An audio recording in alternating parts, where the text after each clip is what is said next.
This story rather, sounds like fan fiction written by a Reddit mod on ketamine, but it's just what allegedly happened. Elon Musk reportedly got into a physical fight inside the White House with the Treasury Secretary in the Oval Office on potentially what was his last day working for Donald Trump.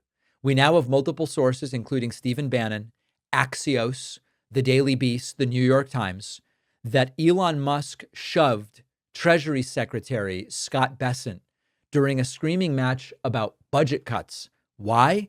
Because Elon promised Trump he'd cut $1 trillion from the federal budget through his fake DOGE, a promise we knew was never going to become a reality.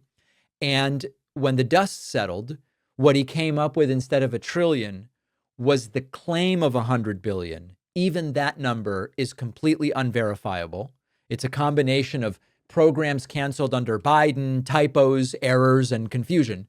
And Bessent reportedly slapped at Elon and said, "You promised $1 trillion, you're at $100 billion." And Musk responded by shoving Scott Bessent. The fight reportedly spilled like a cartoon from the Oval Office down the West Wing, past the Chief of Staff's office, towards the National Security Advisor's door.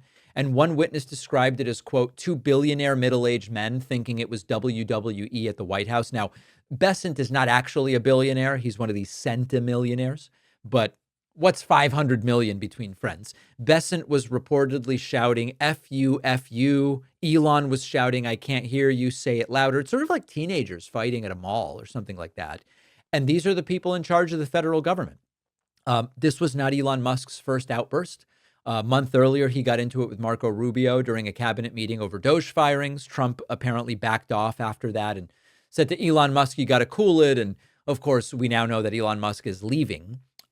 Steve Bannon outright says Trump backed Bessent in that fight, not Elon Musk. And that kind of makes the spin from Elon that everything's hunky-dory, but he's just moving on. He left the White House on good terms. Everything's fine. That seems increasingly difficult to believe. Now, we have additional reporting that in the middle of all this, Elon Musk has been on a cocktail of ketamine, ecstasy, mushrooms, and potentially other substances. That's according to the New York Times. So there is some practical question if you're wondering why is Elon shoving this other. Yeah, it's conceivable that the drugs are playing a role here to some degree. Now, we then have the additional bizarre detail that Elon Musk showed up at the White House with a black eye under his right eye. And when the topic came up, Elon said, "Oh, I let my son X punch me." And it turns out that 5-year-olds can actually punch pretty hard. That's a question mark. And of course, speculation is, could it have been from the Bessent BRAWL, even though it's not clear that the timing checks out on that. There's also now the belief that Stephen Miller's wife is going to work for Elon Musk. And there are sort of reports suggesting maybe it's more than just a work relationship. And so did that punch maybe come from Stephen Miller? This is all just completely speculative. And it's sort of gossip. I want to get to the bigger point. This is not just egos clashing. At the very start of this, I told you this is inevitable. This is inevitably going to happen when you put together unqualified, emotionally unstable, rich guys, high on their own supply. And Elon Musk didn't fail at DOGE because the job was too hard. He failed because the job wasn't real. He was never there to really find waste. He was there to shut down agencies that were investigating him, or to kill off environmental protections that would hamper his businesses, or to cut social programs under the guise of efficiency. The grift fell apart. He got mad and started swinging or shoving, I guess is what we would say. And this is the predictable outcome when you replace governance with Reddit threads and drug habits and power fantasies.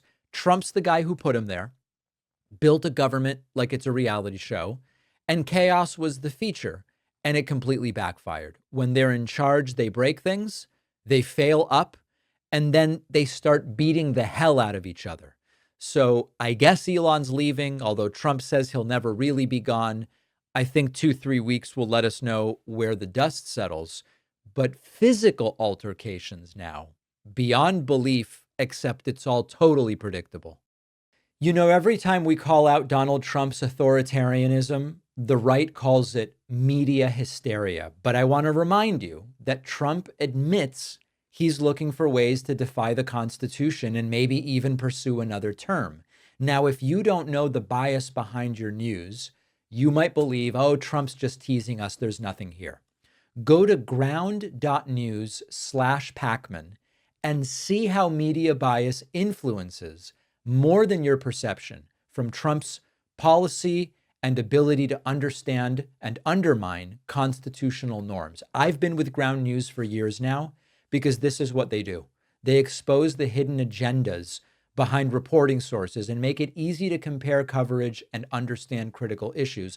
Even better, if I'm reading a story on another site, the Ground News browser extension will flag the source's political bias and give me other reports on the same story so I can verify the information.